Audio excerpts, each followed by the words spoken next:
मेरे पीछे का जो बैकग्राउंड है वो बहुत शांत है, मगर पश्चिम बंगाल की राजनीति इतनी शांत नहीं है। माना जाता था कि पश्चिम बंगाल की राजनीति जो है एक तरह से गढ़ माना जाता था शांति की राजनीति का, मगर अब जो है शांति नहीं रही है बल्कि अशांति हो चुकी है। भारतीय जनता पार्टी के 2019 के लोकसभा इलेक्शन में अच्छे नतीजा आने के बाद से भारतीय जनता पार्टी के मतलब कह सकते हैं कि कार्यकर्ताओं और साथ ही साथ जो भारतीय जनता पार्टी का लक्ष्य ये है कि 2021 में बंगाल में फिर से वापसी की जाए। अब आपको एक बात बताते, ये सुनकर आपको आश्चर्य होगा कि पिछले 3 सालों से जिस तरह से यहाँ राजनीति का माहौल चल रहा था वो अब बिल्कुल अलग हो चुका है।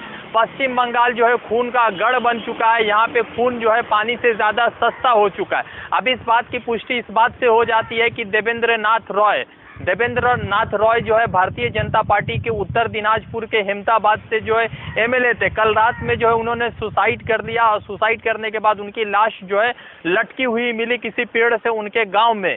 उस घटना के बाद जो है पश्चिम बंगाल की राजनीति में एक उथल पुथल जरूर हो गया, क्योंकि भारतीय जनता पार्टी जिस लक्ष्य के साथ आगे बढ़ रही थी, ST/SC कास्ट को लेकर आगे बढ़ रही थी, वो जो है टूटता एक नजर आ रहा है। क्योंकि देवेंद्र नाथ रॉय के मौत के बाद जो उन्होंने जो सुसाइड किया उसके बाद जो है इस राजनीति में कई सारे नई चीजें खुलकर सामने आई है। अब आपको बताते हैं कि क्या मामला है और किस तरह से हत्या हुई है। रात 10:30 बजे घर वालों के मुताबिक रात 10:30 बजे देवेंद्र नाथ रॉय बाहर निकलने के बाद कुछ लोगों से मिलते हैं और शायद किसी कागज पर दस्तखत भी करते।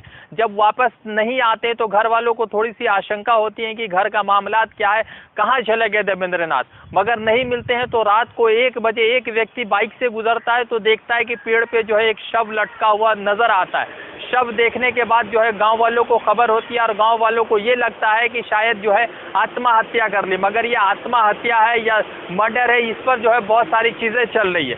पश्चिम बंगाल में भारतीय जनता पार्टी के इंचार्ज है कैलाश विजयवर्गीय, जो भारतीय जनता पार्टी के जनरल सेक्रेटरी है। उनके कई सारे विवादित बयान सामने आते रहे हैं और उनके बेटे का एक वीडियो जो है मध्य प्रदेश में वायरल भी हुआ था। अब आपको बताते हैं कि उन्होंने कहा है कि ये जो है मर्डर है और ये मर्डर जो है भारतीय जनता पार्टी के कार्यकर्ताओं की जो है यहाँ की शासन वाली सरकार करवा रही है और जो है ममता बनर्जी खामोश है।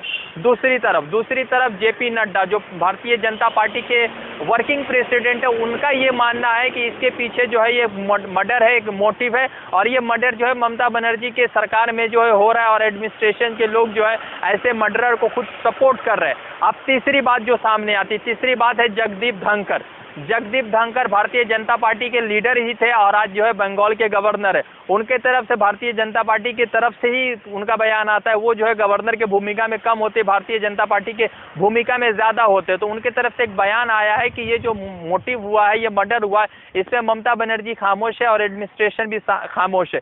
वैसे जो है जगदीप धनखड़ और ममता बनर्जी का पिछले कई सालों से एक विवाद सामने आता है, दोनों लीडरों के बीच जो है कोलैबोरेशन की कमी होती है।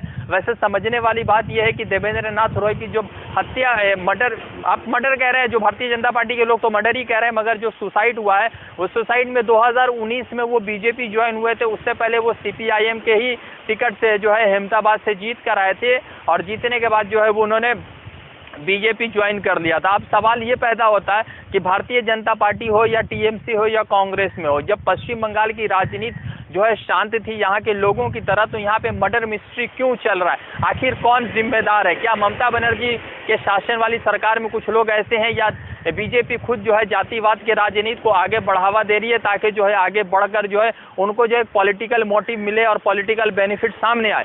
दूसरी चीज आपको बताता हूं, एक और बड़ी खबर ये आई कि भारतीय जनता पार्टी की अगुवाई वाली सरकार ने MTNL और BSNL के लगभग 37,500 करोड़ रुपए वाली प्रॉपर्टी को बेचने का ऐलान कर दिया। इस सरकार के पास कुछ नहीं बचा है, ना इस सरकार के पास कोरोना से लड़ने के लिए ताकत है, ना इस सरकार के पास कोरोना से बचने के लिए ताकत है। PM केयर्स का फंड आता है तो वो कहाँ जाता है वो लोगों को पता नहीं है। तो जो अब जो है आर्थिक संकट से BSNL और MTNL जो गुजर रही है उसकी भरपाई के लिए सरकार ने यह फैसला उठाया है कि 37,500 करोड़ की प्रॉपर्टी जो MTNL और BSNL की है वो बेची जाएगी और उससे जो है आर्थिक तंगी से जो है बचाया जाएगा। वैसे कहने वाली बात यह है कि आर्थिक तंगी तो होगी जब जियो के ऐड में प्रधानमंत्री नरेंद्र मोदी खुद नजर आएंगे, तो बीएसएनएल का तो फायदा नहीं होगा। वैसे जो प्रधानमंत्री नरेंद्र मोदी को उस ऐड के लिए कितने पैसे मिले होंगे वो तो वो जानते होंगे और उनकी पीआर टीम जानती होगी। मगर एक चीज जो बहुत खुलकर सामने आया है, मौत किसी की भी हो, इंसान की मौत हो रही है, इंसान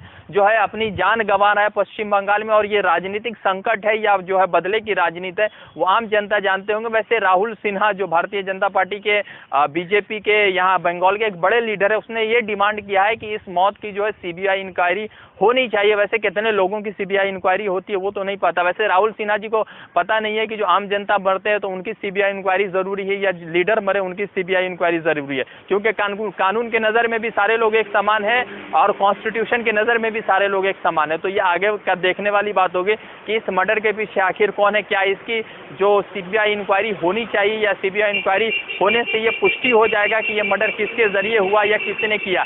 मैं रजा अंसारी कोलकाता से रिपोर्ट कर रहा था, फिर जुड़ूंगा किसी अपडेट के साथ। शुक्रिया।